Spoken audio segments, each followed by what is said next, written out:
Bismillahirrahmanirrahim. Alhamdulillahirabbil alamin. Hamdan wa syukran lillah. Asyhadu an la ilaha illallah wahdahu la syarikalah wa asyhadu anna Muhammadan abduhu wa rasuluh alladzi la nabiyya ba'dah. Amma ba'd. Para siswa siswi kelas 9 Madrasah Tsanawiyah Nurani yang insyaallah kita semua dirahmati Allah Subhanahu wa taala. Gimana kabar kalian? Bapak doakan semoga kalian sehat walafiat dan tetap bersemangat untuk tetap belajar ya. Nah, kali ini Bapak mempersiapkan diri untuk memberikan materi pengajaran kepada kalian dan sudah masuk ke dalam paparan materi. Jadi di video pembelajaran kita kali ini kita sudah akan fokus kepada materi-materi yang ada di dalam buku ilmu pengetahuan sosial kita ya. Nah, tapi sebelum itu seperti biasanya ketika kita mau memulai sesuatu perbuatan akan lebih baik jika didahului dengan berdoa kepada Allah Subhanahu wa taala, termasuk ketika kita hendak belajar saat ini ya. Seperti biasa, mari kita simak video panduan doa hendak belajar yang akan Bapak sajikan dan mohon disimak serta diikuti oleh kita semuanya. Sebelum belajar, kita biasakan untuk membaca doa terlebih dahulu ya, agar apa yang kita lakukan yakni belajar adalah merupakan aktivitas yang diridhoi oleh Allah Subhanahu wa taala dan belajar kita menjadi belajar yang akan menghadiahkan pemahaman kepada kita dari ilmu yang kita pelajari hari ini. Mari kita coba simak bersama.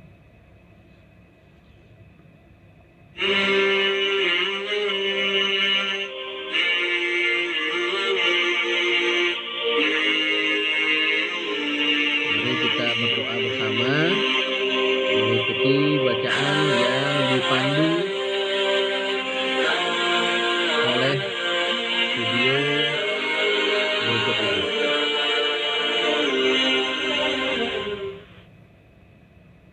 Doa sebelum belajar. Bismillahirrahmanirrahim. Rabbi zidni ilman warzuqni fahma. Artinya, ya Allah, tambahkanlah aku ilmu dan berikanlah aku rizki akan kepahaman. Amin. Alhamdulillah. Demikianlah doa yang kita baca dan mudah-mudahan doa kita menjadi doa yang Allah kabulkan ya. Baik anak-anakku sekalian, kita beralih ke pembelajaran kita yaitu mata pelajaran ilmu pengetahuan sosial. Berhubung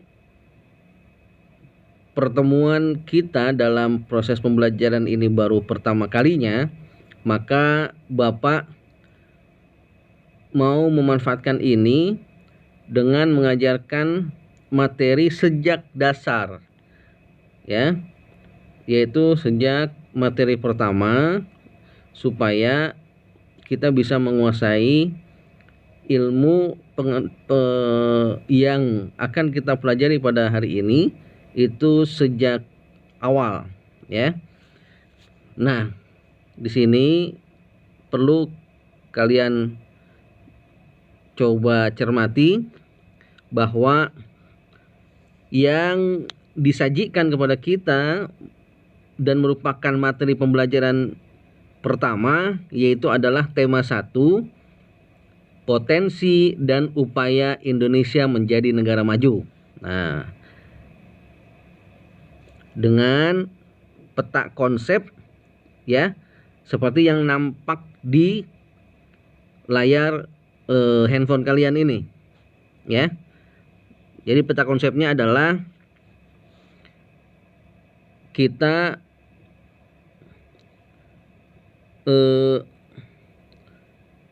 mengetahui dulu tentang bagaimana potensi lokasi di sebuah wilayah, di sebuah daerah, tentunya di Indonesia. Kita sedang membicarakan Indonesia tentunya. Kemudian bagaimana potensi sumber daya alam. Jadi potensi lokasi, kemudian potensi sumber daya alam, kemudian potensi sumber daya manusia, kemudian potensi sumber daya manusia juga. Artinya ada 3 potensi yang akan kita coba bahas ketika hendak mencermati upaya untuk menjadikan Indonesia menjadi negara yang maju. Yang pertama potensi lokasi, yang kedua potensi sumber daya alam, yang ketiga potensi sumber daya manusia. Memang ketiga potensi inilah yang kemudian menjadi modal dasar dari sebuah daerah, sebuah wilayah, sebuah negara untuk bisa menjadi negara yang maju. Kemudian ketika semua potensi ini disatukan, maka yang harus muncul adalah upaya pemanfaatan potensi-potensi tersebut. Upaya pemanfaatan potensi lokasi, potensi sumber daya alam, potensi sumber daya manusia, dan potensi sumber daya budaya. Ya. Nah, potensi sumber daya budaya ini juga menjadi salah satu dari 4 potensi yang ada. Nah, kemudian kriteria dari setelah itu, maka akan muncul kriteria atau karakteristik negara yang maju. Nah, karena kita sedang membicarakan Indonesia, maka Indonesia merupakan negara yang sedang berkembang mengarah kepada menjadi negara yang maju. Nah, untuk itu maka harus kita cermati bagaimana potensi-potensi yang ada di Indonesia, baik potensi lokasi, potensi sumber daya alam, potensi sumber daya manusia, dan juga potensi sumber daya budaya. Kalau semua itu mampu untuk dikelola secara baik, maka kemajuan yang diharapkan oleh bangsa Indonesia ini insya Allah akan bisa dicapai. Jadi begitu terjemahan dari peta konsep yang disajikan di dalam buku IPS ini, ya, pengertiannya. Nah, sekarang kita beralih ke prawacana, kita lewatkan saja. Kita langsung beralih kepada mengetahui potensi lokasi, ya. Nah, potensi yang pertama kita pelajari adalah potensi lokasi dan upaya pemanfaatannya. Tentunya kita ketahui bahwa di setiap lokasi memiliki potensi yang ada, makanya ya akan berbeda antara satu lokasi dengan lokasi yang lain, ya. Tidak ada satu lokasi pun yang karakteristiknya sama persis gitu. Nah, makanya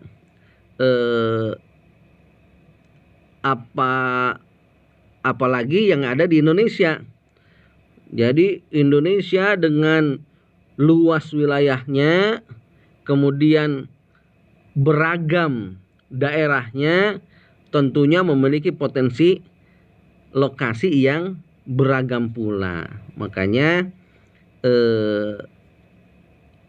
untuk menjadi dasar dari Indonesia melangkah untuk menjadi negara yang maju, berbagai macam potensi lokasi tersebut seharusnya bisa untuk diketahui dan bisa untuk dikelola atau diberdayakan.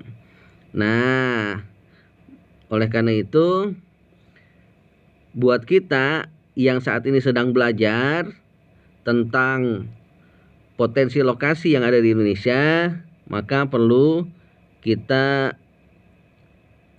mencoba mencari tahu tentang potensi lokasi kita tersebut, ya. Nah, secara letak Indonesia itu berada pada 95 derajat bujur timur dan 141 derajat bujur timur dan 6 derajat lintang utara serta 11 derajat lintang selatan.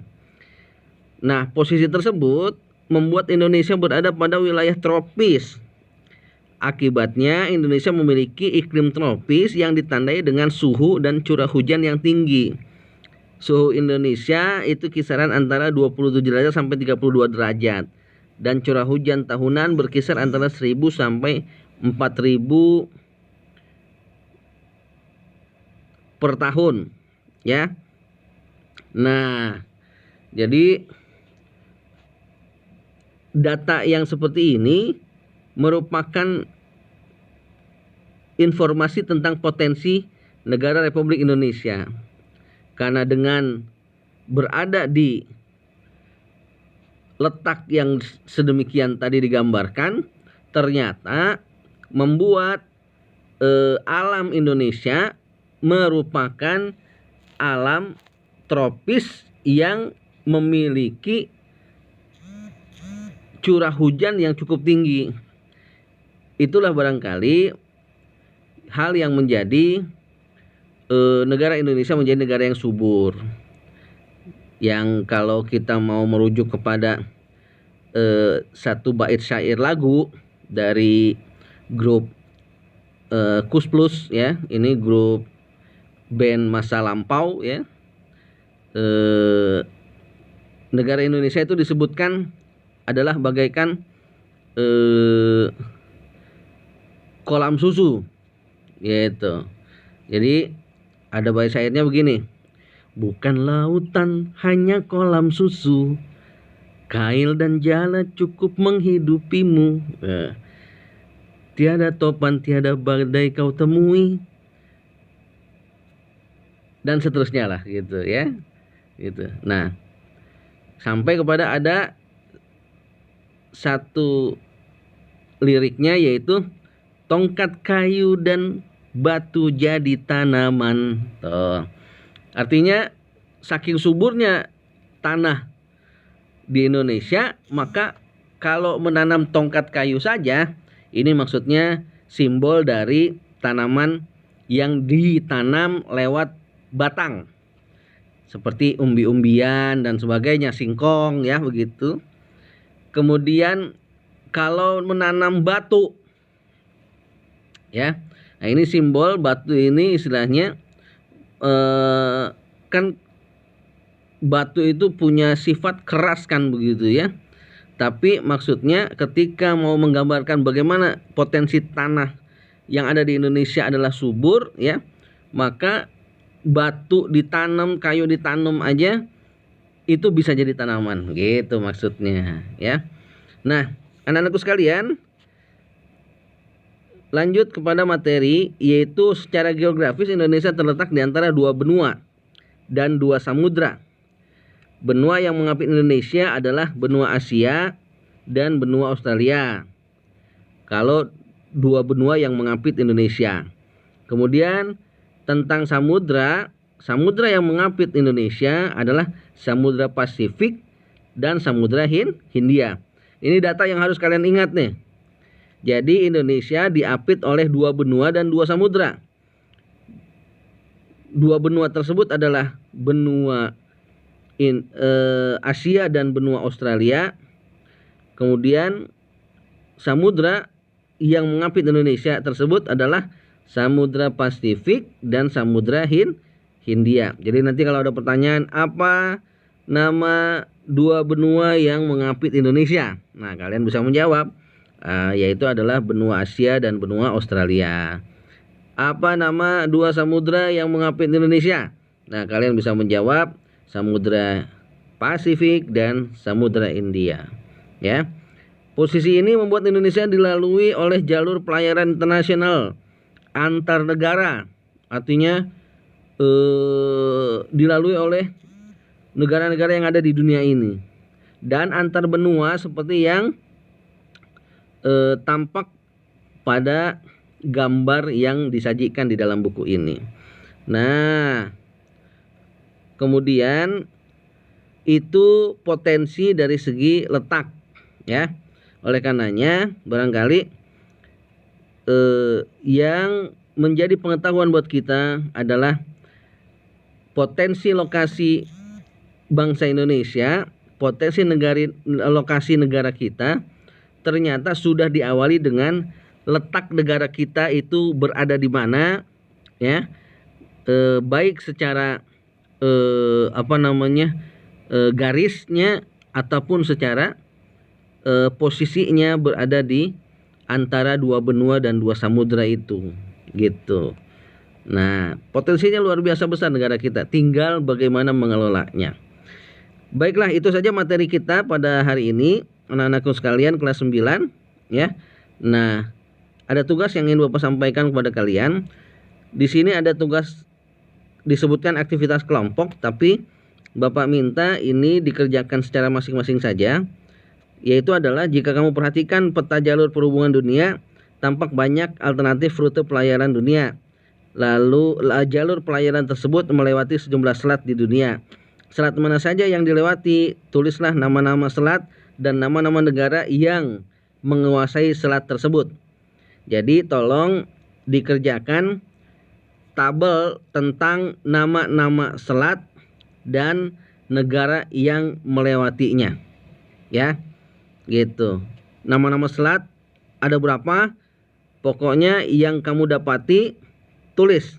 Ada 5, 6, 7, 8 atau 10 misalkan gitu, ya. Nah, di selat tersebut negara mana saja yang melewatinya, gitu. Bisa dipahami ya tugasnya, ya. Oke.